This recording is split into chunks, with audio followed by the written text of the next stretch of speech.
You're in Chattanooga. You moved to Atlanta at a very, very young age.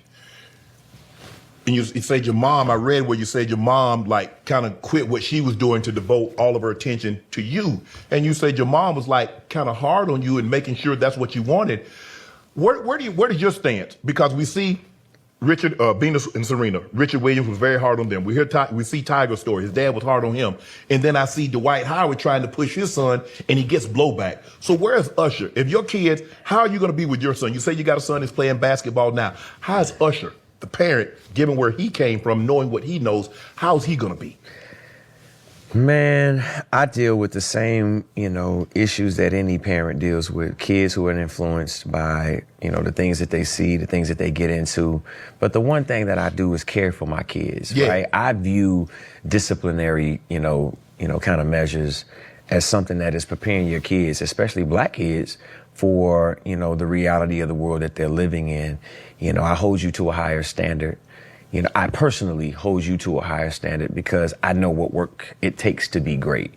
And for parents who do that, look at the evidence. Look at the incredible, artists, the incredible athletes that were created in that moment. This generation may not necessarily have the same respect, but God bless the coaches that we have. God bless the mentors and stuff that we have that motivate our kids, because it almost puts this pressure on parents to not be parents. Right.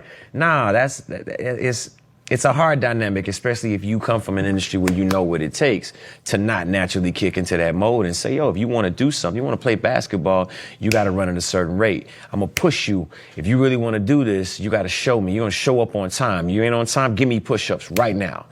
What? Yeah, give me push-ups, run these laps. Run these suicides right now. You serious, Dad? Yeah, for real. And I'm not playing. And if I catch you, if I get there before you do, you're gonna give me 100 extra push-ups. Wow. You know what I'm saying? That's right.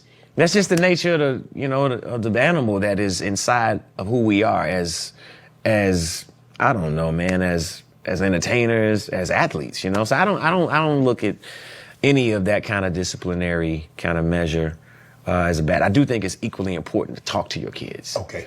If you're going to push them that way, then you got to love on them just as much. You got to explain to them why you're pushing. There you go. That's right. They got to know that, my dad's going to push me to be great. My dad's going to talk to me as well and help me understand why he's pushing me the way that he is. But how is that? Because you have to understand, you're in a totally different situation than what they are.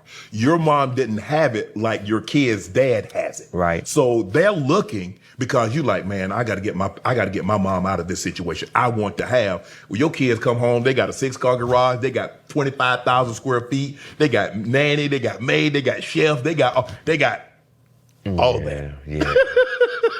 That is a harsh reality, which is more the reason why you got to be hard on.